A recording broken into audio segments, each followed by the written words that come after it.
Saudi Arabia had long known that it had a weakness: food. Seeking to end its dependency on food imports, Saudi Arabia in 1980 embarked on a massive self-sufficiency program fueled by oil money and fossil water. That program eventually focused on a single water-thirsty crop, wheat, and things got a bit out of control. In the mid-1980s and early 1990s, Saudi Arabia pumped more groundwater than oil, and 5% of the entire 1991 Saudi budget was being spent on growing more wheat than anyone can eat. In today's video, a noble policy with long-running water consequences. In 1970, Saudi Arabia had an estimated population of about 5.8 million people. The country imported over half of its food for those people, a long-running situation. Back in 1959, the government started subsidizing those imports to keep food affordable and minimize social unrest. However, the population was growing rapidly. In the 20 years after 1970, the Saudi population expanded at over 3.5% a year. By 1992, the population hit 16.4 million, many of whom are expatriate workers. The population was not only growing, it was also getting richer. And richer people want to eat nicer, more expensive foods like meat and dairy. Such demands strained the food import situation even more, since Saudi Arabia would otherwise have to grow lots of grass to feed those animals. A country dependent on imports is beholden to the export market, and so takes on several risks. Like if food production in the exporting countries falls short in a particular growing season, they might be forced to prioritize domestic demand. And if several countries are affected, then the repercussions can get serious. For example, in a prior video, I covered the rice crisis of 2007-2008, when storms and bad growing seasons triggered a chain reaction across Asia, with higher prices, shortages, and food riots. A similar event occurred in 1972-1974. Oil is one of the key inputs for food production and transportation. So when oil prices shot up because of the crisis, so did the prices of wheat, corn, and rice, most by 50 to 90%, but rice increased over 200%. Global turmoil due to geopolitical events can affect food transport networks. The world wars threatened the assorted Gulf states with famine. For World War II, food supplies only came through thanks to the efforts of wartime organizations like the Allied Middle East Supply Center. There was another dynamic at play. The oil embargoes of the 1970s showed the Arab nations that their natural resources can be wielded as political weapons of influence. But the Saudis quickly realized that their food import dependencies can be turned against them too. In 1974, the U.S. Secretary of Agriculture, Earl Butz, whose nickname was Rusty, said that, quote, food is a weapon, end quote, and, quote, the most powerful tool, end quote, in the negotiating kit, based on remarks told to him by Henry Kissinger. Now, the context was that Rusty Butz was talking up a bunch of farmers in Manawa, Wisconsin, but the belief did seem to exist within the U.S. government that food embargoes can be leveraged against certain countries that did not follow the line. So far as I can tell from the reading, Kissinger and the U.S. government never attempted to ban food exports to Saudi Arabia so that they can get cheaper oil, but they did offer food aid as incentives to get Arab nations to negotiate with Israel. The answer to all of these concerns is food self-sufficiency. But can desert-heavy Saudi Arabia possibly ever grow all of its own food? Saudi Arabia is one of the world's most arid countries. I mentioned that in a prior video, but it's common sense. It's hot there. On average, the country gets between 50 to 100 millimeters of rain per year, all of it falling in the months between November and April. On the whole, the rain is quite irregular. Even when it does rain, the dry, desert-like climate ensures that any rainwater that gets onto the ground quickly evaporates back up into the sky. For this reason, Saudi Arabia does not have a perennial river or lake. Less than 2% of its land is arable. Moreover, only a small portion of that actually gets cultivated due to inadequacies in water, transportation, and infrastructure. Perhaps the most significant agricultural area in Saudi Arabia is in the southwest Asir Mountains. The The region receives regular heavy rains between March and October and is quite green, with dates, grains, and cotton growing on terrace farms on the mountainsides. Based on the pictures, you would not think you're looking at Saudi Arabia. The dry desert sands, however, hides a bonanza of water underneath. Beneath Saudi Arabia's northern and eastern regions, covering 2/3 of the country's total area, are massive fossil aquifers. These are limestone and sandstone formations, 150 to 1,500 meters deep and 300 meters thick. The aquifer system is very complicated, with multiple layers of principal and secondary aquifers. 86% of all the groundwater is stored in the system's 8 principal aquifers. Why do we call them fossil? Well, because they are tens of thousands of years old. These water resources were created between 10,000 to 32,000 years ago during the last ice age, when Saudi Arabia's rainfall patterns were much different. In absolute terms, these aquifers are massive. The issue is that due to the weather and heat, these aquifers do not easily recharge. The shallow aquifers do appear to receive some storm runoff through sand dunes, fissures in the rock, and so on, but most agree that the rate of recharge for these shallow aquifers is low. There's just not that much water going down there. And for certain deeper aquifers, once you use it, it's gone. Traditional Saudi society has long depended on the groundwater.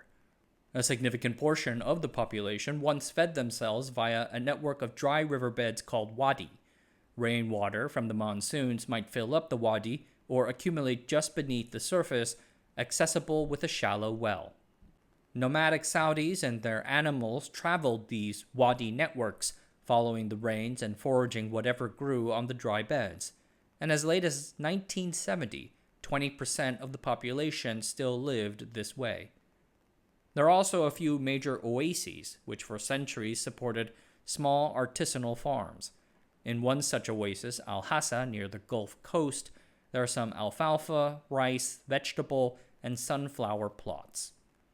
But the vast majority of the farming plots, something like 70%, are date gardens. These gardens are centuries old, small, and family-owned. They provide what had long been Saudi Arabia's only exportable agricultural crop, dates. In 1968, the Saudi government passed an ordinance for distributing fallow public lands to people and organizations. The idea was to expand Saudi Arabia's cultivated lands, transition the country's nomadic peoples to a more sedentary lifestyle, and diversify the economy. However, it became quite clear that more work was needed. In 1961, the country had about 343,000 hectares of total cultivated land. 10 plus years later, in 1973, that had risen to just 373,000 hectares. In 1970, the Saudi government released their first 5-year development plan. The plan called for 4.6% growth in the agricultural sector, but the actual rate fell short. Having been created in the late 1960s before the dramatic rise in oil prices, the $16 billion budget was simply not enough to do any significant policy. The second development plan, covering the years from 1975 to 1980, saw a dramatic 8-fold increase in scale from $16 billion to $141 billion. Most of that money went into infrastructure, like desalination plants, water transportation, housing, ports, and airports. Between 1975 and 1980, 2,000 new schools were built, 7,400 new hospital beds were added, and 23,000 kilometers of roads were laid down. With oil prices remaining high, the third 5-year development plan further increased the civilian spending budget from $141 billion to $227 billion. The plan also, for the first time, promoted a major shift towards agriculture and food self-sufficiency. The Saudi Minister of Agriculture echoed this shift, saying that, quote, "To produce your own food on your own land, it is a matter of security," end quote. The third plan added substantial new subsidies to encourage agriculture, including a 50% subsidy on fertilizer, a 45% subsidy on farm machinery, and a 50% subsidy on animal feed. Interest-free loans were provided to Saudi farmers. Between 1975 and 1983, 27,000 farmers received 11.8 billion Saudi riyals of loans, worth about 10 billion USD today, allowing them to buy and import farming equipment from the United States. What turned out to be most effective, however, were guaranteed purchases of locally grown wheat at very favorable prices. In 1984, the Saudi government bought wheat at $4.72 per kilogram, 5 times higher than what it was in the rest of the world at the time. The gap was so high that it led to fraudsters trying to pass off wheat imports as being locally grown to get free money. As expected, these policies supercharged the Saudi agricultural sector. In 1980, the Saudis had about 609 hectares of cultivated land, which was about a small 19% increase compared to 5 years prior. By 1985, the amount of cultivated land had leapt up to 946 hectares. Over the same time frame, vegetable production nearly doubled from 756,000 tons to 1.4 million tons. Alfalfa, or green fodder production, grew fourfold to 2.1 million tons. But those categories paled next to cereals, and within that, wheat. Cereals production grew from 268,000 tons in 1980 to 2.2 million tons in 1985. Wheat was over half of that, a huge leap from 1975 when Saudi Arabia produced just 3,000 tons of wheat. In 1984, the Saudis reached wheat self-sufficiency, even producing a small surplus. That year, Saudi Arabia gave Bangladesh 50,000 tons of wheat as food aid. A year later, they started selling wheat to neighboring Gulf countries. The Saudi king talked about being the breadbasket of the Gulf, exporting wheat to Europe and the People's Republic of China. In 1983, the U.S. Secretary of Agriculture at the time, John Block, remarked that he thought the program was crazy, implying that it was a waste of money. Those remarks drew a response from the Saudi king himself, who vowed to refute such allegations. The government said it was, quote, a thrilling story of real success, end quote. And I suppose Block was eventually shushed down by the U.S. Secretary of Commerce, who was loving all the U.S. farming machinery exports. But there are a few reasons to agree with Secretary Block's assessment. First, the whole program was costing a lot of money. Contemporary estimates of total investment from 1980 to 1984, when wheat self-sufficiency was reached, was over $18 billion. That is a lot of money for an industry that's just 2% of Saudi Arabia's non-oil GDP. It doesn't make much financial sense to spend $5 on grain that otherwise costs $1 or so to import, even with the oil industry throwing off some $300 billion a year. Second, humans eat more than just wheat. In 1981, Saudi Arabia imported 90% of its food, $1.4 billion worth of animals, including 6 million heads of goats and sheep, 12.1 million chickens, and 252 million eggs. And $2.1 billion worth of vegetable products, including 685,000 tons of corn, 427,000 tons of rice, and 2.3 million tons of barley. What progress were they making on that? In 1984, the Saudi government told reporters that they were almost halfway self-sufficient in chickens, milk, and eggs. Over the rest of the decade, the Saudi chicken industry grew from 140 million birds and 1.8 billion eggs in 1984 to 270 million birds and 2 billion eggs by 1990. Despite this surge in domestic production, even faster growth in chicken consumption meant that the country still had to rely on imports. And in the case of other meats like sheep and cattle, the traditional farms raising those animals relied on older, unoptimized methods. Such methods struggled to scale even with financial incentives. Even if they succeed in those other foods, analysts pointed out that all that had been done was to shift the country's import dependencies from said food products to food inputs like fertilizers, seeds, and equipment. Third, the policy was not helping to create a large indigenous class of productive farmers. Reporters at the time noted that many of the booming wheat farms were owned by foreigners. Where was the technology and expertise transfer? But to me, the most significant cost was the use of groundwater. The scale of water being withdrawn to irrigate the wheat fields was staggering. Between 1980 and 1984, Saudi farmers installed over 12,000 of these center pivot irrigation systems, mechanized sprinkler systems where crops are irrigated around a center pivot point. It gives you these distinctive looking garden circles. Each center pivot covers up to 200 acres of crops, and during operation can use up to 1,200 gallons of water a minute. In 1980, Saudi Arabia used 1.8 billion cubic meters of water for agriculture, 80% of total demand. 5 years later, agricultural water use had exploded to 7.4 billion cubic meters, or about 1.95 trillion gallons. And where did all of this water come from? Some of it was renewable desalinated seawater, the usage of which expanded from 63 million cubic meters to 400 million cubic meters between 1980 and 1985. But most of the water used for the country's self-sufficiency initiative, over 70%, came out of the ground, 10,000-year-old groundwater that is classified as non-renewable. And yet, despite the water usage and the fact that self-sufficiency in wheat had been achieved, the guaranteed wheat purchasing policies continued throughout the 1980s.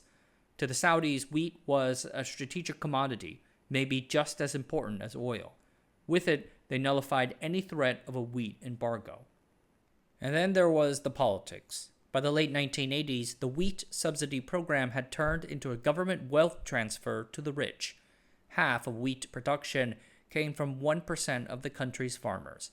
In other words, the biggest and richest farmers, and they lobbied hard against any potential threat to their position as the top crop. The 1990s saw, finally, a retracing of some of the Saudi agricultural policies. This was for several reasons. The concerns about water sustainability. Oil prices were no longer as high as they used to be, straining government finances. And of course, you had the outbreak of the first Gulf War in 1990. Saudi Arabia played a large financial role in that conflict, putting billions of dollars behind the coalition effort as well as into humanitarian efforts. By then, agricultural water demand had surged to new heights. In 1991, Saudi farms used 23 billion cubic meters of water. That year, the Saudi oil industry pumped 470 million cubic meters of crude. In other words, in 1991, the Saudis pumped 50 times more water than oil out of the ground.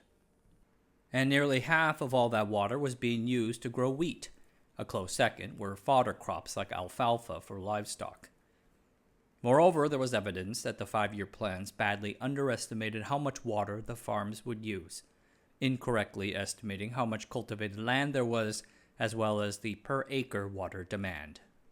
In 1994, the Saudi government cut the guaranteed price it paid for wheat from 2,000 Saudi riyals per ton to 1,500 riyals. They also delayed payment delivery by up to 3 years, which caused a lot of smaller farms to drop out. The government also indirectly reset the price of water by tripling the price of diesel fuel, which is used to power the water pumps. These changes in policy had immediate impact on the wheat production totals. In 1992, Saudi Arabia produced 4.1 million tons of wheat, the peak wheat feed. 2 years later, that fell to 2.6 million tons of wheat. The year after that, 1995, production crashed nearly 40% to 1.6 million tons. With consumption at 1.9 million tons, Saudi Arabia was no longer self-sufficient in wheat for the first time since 1984. This remained the case for another decade, with wheat production hovering at just about 80 to 90% of consumption. Then, in 2008, the government started phasing out the wheat subsidy programs. The phase-out lasted several years and was finally completed in 2015. That year, the country extracted 17 billion cubic meters of non-renewable groundwater. The country continues to grow other foods domestically like dates, barley, animal fodder, and vegetables. And while they are trying more water efficient methods like drip irrigation, an unsustainable amount of water is still being pulled up. In 2020, 9.7 billion cubic meters of non-renewable groundwater was pulled. In 1984, the Saudis inventoried their largest groundwater aquifers. They estimated that the aquifers had about 500 billion cubic meters of water, or about 132 gallons. If we take those estimates at face value, though we probably shouldn't, then about half of that was consumed by 1996. When reservoirs get depleted, a few things might happen.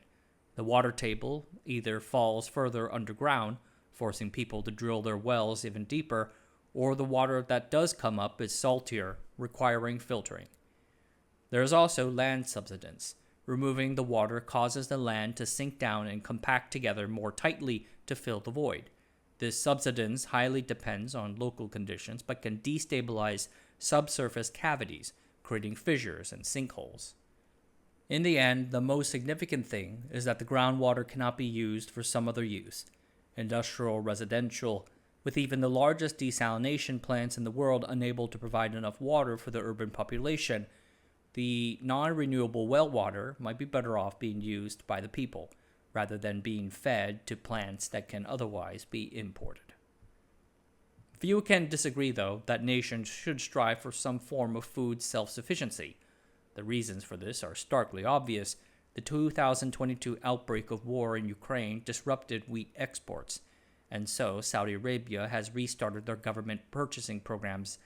Production still trails consumption, but the trend is up. Yet it can be hard to balance these demands with the realities of a country's limited natural resources.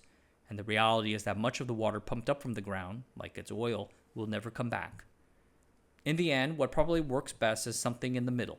More desalination, preferably powered by solar, more water recycling and conservation. In the end, that is probably what closes the gap. What happened with the first Saudi self-sufficiency program should not happen again. Alright everyone, that's it for tonight. Thanks for watching. Subscribe to the channel, sign up for the Patreon, and I'll see you guys next time.